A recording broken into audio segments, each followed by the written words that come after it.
On a aujourd'hui un texte de loi qui est plutôt bien, c'est-à-dire que ce texte de loi, il permet globalement de tenir les engagements du président de la République, c'est-à-dire de diminuer la part du nucléaire, de réduire la consommation d'énergie à diviser par 2 à l'horizon 2050, de lutter contre le dérèglement climatique. Donc c'est une bonne base de départ, avec des bons objectifs, même si on va nous renforcer un petit peu ces objectifs pour aller plus loin en termes d'efficacité énergétique, plus loin en matière d'énergie renouvelable. Mais globalement, la principale question, ce n'est pas seulement les objectifs, c'est comment on met en œuvre.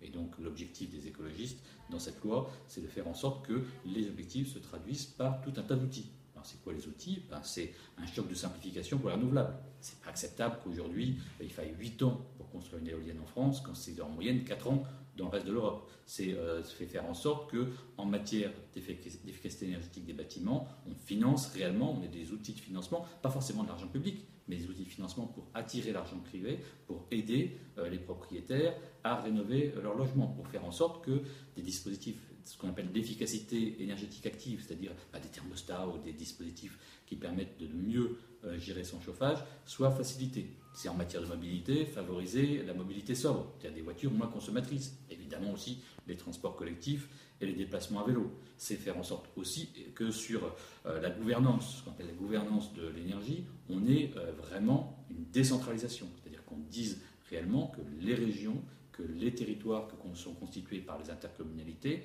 non seulement ils font des plans, alors ça s'appelle des SRCAE ou des PCAET, c'est un petit peu techno comme terme, en fait ils font des plans de coordination, mais il ne faut pas seulement qu'ils fassent des plans, il faut qu'ils aient les compétences pour les mettre en œuvre. Et puis évidemment il y a la question du nucléaire. Sur cette question du nucléaire, notre principale revendication, c'est que le passage des 40 ans, parce qu'on sait qu'il y aura probablement des centrales nucléaires qui iront au-delà de 40 ans, que ce passage-là soit réellement encadré par la loi. Aujourd'hui, ça n'est pas le cas.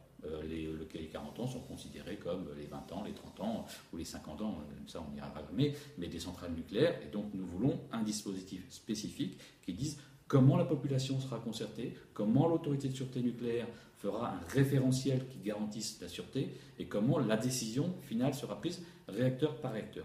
Et puis on veut aussi encadrer mieux tout ce qui est le démantèlement et réellement le financement du démantèlement, le financement de la gestion des déchets nucléaires, le financement de l'assurance en cas d'accident. Voilà, tout un tas de propositions qui sont issues de la commission d'enquête sur les coûts du nucléaire. Donc voilà un panorama très large sur la façon dont les écologistes abordent ce projet de loi avec la volonté systématiquement de faire des propositions concrètes et positives. Il ne s'agit pas de faire d'idéologie, il s'agit de démontrer que concrètement, la transition énergétique, c'est bon pour l'environnement, c'est bon pour le pouvoir d'achat et c'est bon pour l'emploi.